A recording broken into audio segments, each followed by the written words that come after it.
When Jake Lawson told his friends he was investing in penny stocks, they laughed out loud. Not behind his back, not in hushed disbelief, but in his face. Right there at a diner table over cold coffee and split pancakes, they called him reckless, desperate, and, their favorite term, financially illiterate. To them, penny stocks were a joke, a graveyard of worthless companies, a place where naive dreamers went to burn what little money they had left. But Jake wasn't joking. He wasn't guessing. He had a plan. And unlike most people who throw money at trends and pray, Jake was obsessed with understanding exactly how money moves beneath the surface.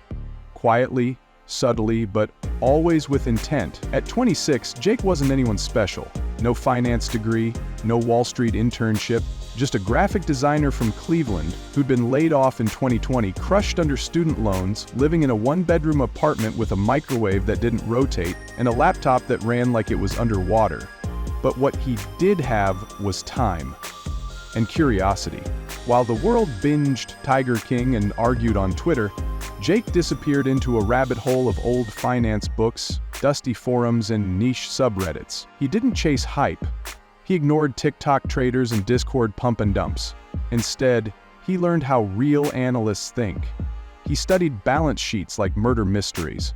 Income statements became puzzles. He figured out how to sniff out scams and how to spot buried gold in places no one was looking. He started using tools most beginners didn't even know existed, like Edgar filings, Form 4 disclosures, and institutional holding reports. That's when he found his first anomaly. A dead-looking lithium mining company trading at $0.09. No social buzz, no media coverage, just a stale stock with a 4-lile website and years of red ink. But buried in a court document from 2 years back, Jake found something. A line about an untouched section of land the company had forgotten to mention to shareholders. That land? It sat right on top of a U.S. Geological Survey lithium hotspot. It was the kind of detail no YouTuber ever talked about. The kind of thing only someone digging deep with zero distractions would ever notice. Jake took the risk. He put in $3,000, half his emergency savings. He didn't tell anyone. 3 months later, Tesla made a lithium sourcing announcement. Environmental groups blocked their original plan. Suddenly, the sleepy little company Jake had bet on became a prime acquisition target. The stock jumped to $4.60. Jake cashed out at $86,000.00. He didn't go out and buy a car. He didn't post about it online. He didn't even tell his parents. What he did was double down. Not on more penny stocks, but on the process. He built what he called the blind spot playbook. Every stock had to meet 3 invisible conditions. It had to be ignored by the media, misunderstood by investors, and mispriced by the market. He wasn't trading momentum, he was exploiting neglect. His second win came with a tiny biotech firm that hadn't released a new drug in years. Most thought it was circling the drain, but Jake found a licensing deal in the footnotes of their Q2 report. A major university was about to start trials using one of their forgotten patents. He was in early. The stock tripled before the news even broke mainstream. Another $40.00, K added, but Jake still lived modestly. Same clothes, same chair. He spent money only on 2 things: data subscriptions and coffee. The wins were stacking, but he wasn't trying to get rich overnight. He was building financial velocity, speed and control.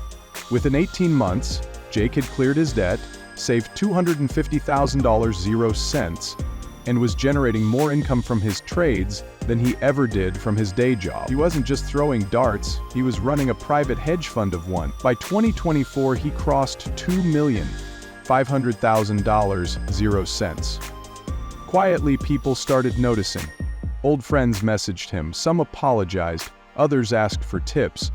But Jake didn't sell courses, he didn't start a podcast, he didn't brand himself, he didn't want to become a personality. He wanted freedom, not the kind that buys watches, but the kind that lets you never set an alarm again. That's when he disappeared. He liquidated most of his portfolio, moved his holdings into a trust, and wired a large sum to a law firm in the British Virgin Islands. Weeks later, he purchased a private island, 17 acres, blue water, a solar grid, and his name on the deed. No press release, no "I made it" video, just one Instagram post, a drone shot. Jake, barefoot, holding a drink. The caption? They laughed. The internet exploded. Financial Twitter went into overdrive. Reddit tried to track down the ticker symbols he used. TikTok finance bros scrambled to make Jake explainer videos. Everyone wanted to reverse engineer his success. Some said he was lucky, others called it fake, but one investigative reporter traced SEC filings and confirmed it all. It was real. Jake finally gave one interview, a tiny podcast hosted by a college student. No fluff, no script, and when asked why he never shared his trades online, Jake simply said, "Because the biggest trades of my life only worked because no one else was in them. Attention kills opportunity. I wasn't trying to build a following. I was trying to build an exit." And he did. Jake now lives mostly off the grid. He does some angel investing, mostly in renewable tech, still scans markets out of habit, but he spends most days swimming, reading philosophy, and painting. Yes, painting. The guy who used to count nickels now blends oil colors on canvas, while classical music plays on loop. So what's the takeaway? Jake's story isn't about penny stocks. It's about discipline in a world addicted to noise. It's about becoming a student of value when everyone else is chasing vibes. It's about delaying applause for years just to earn a lifetime of silence on your terms. You don't need to find the next micro-cap moonshot. You need to train your eyes to see what others ignore, to read what others skip, to wait when others rush. The greatest opportunities always look boring at first. The most profitable plays feel stupid in the beginning. And the path to wealth? It's paved with thousands of tiny decisions no one claps for. Jake got laughed at. Then he disappeared. Now his life is proof that you can be underestimated, mocked, and completely dismissed and still win. Not by convincing others, but by outworking them in silence. Inspired? Follow for more stories they don't teach in school. Because wealth isn't about going viral, it's about going deep, and the truth is, you don't need everyone to believe in you, just you. And maybe a spreadsheet